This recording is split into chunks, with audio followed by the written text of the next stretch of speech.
கும்பகோணம் அடுத்த திருபுவனத்தைச் சேர்ந்த நெசவாளர்கள் கடந்த 100 ஆண்டுகளுக்கு மேலாக முருகனின் 4ஆம் படை வீடான சுவாமிமலை முருகன் கோவிலுக்கு காவடி எடுத்து செல்வது வழக்கம்.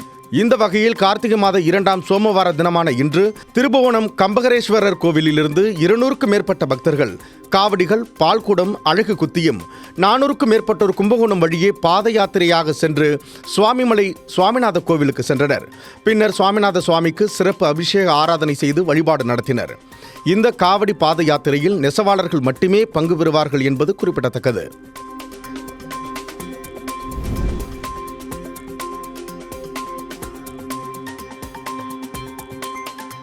தமிழகத்தில் தற்போது தொடர் மழை பெய்து வருவதால் அறுவடை செய்யும் நெல்லின் ஈரப்பதம் அதிகமாக உள்ளது. இதனை காரணம் காட்டி விவசாயிகளை பழிவாங்கும் விதமாக மத்திய அரசு செயல்படுவதாகவும், ஈரப்பத அளவை உயர்த்த வேண்டும் என பலமுறை கோரிக்கை வைத்தும் மத்திய அரசு இதுவரை ஏற்காமல் இருந்து வருகிறது. இதனை கண்டித்து தமிழகம் முழுவதும் மதசார்பற்ற முற்போக்கு கூட்டணி சார்பில் ஆர்ப்பாட்டம் நடைபெறும் நிலையில் திருவாரூரில் புதிய ரயில் நிலையம் முன்பு திருவாரூர் சட்டமன்ற உறுப்பினர் பூண்டி கே கலைவாணன் தலைமையில் திமுக உள்ளிட்ட கூட்டணி கட்சியினர் 500க்கும் மேற்பட்டோர் ஆர்ப்பாட்டத்தில் ஈடுபட்டனர். இந்த ஆர்ப்பாட்டத்தின் போது மத்திய அரசை கண்டித்து முழக்கங்களை எழுப்பினர்.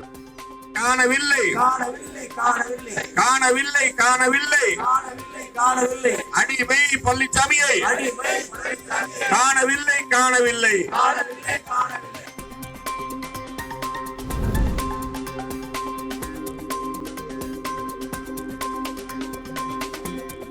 வங்கக்கடலில் உருவாகியுள்ள குறைந்த காற்றழுத்த தாழ்வு நிலை காரணமாக ராமநாதபுரம் மாவட்டம் கடலோர பகுதியில் விட்டு கனமழை பெய்து வருகிறது.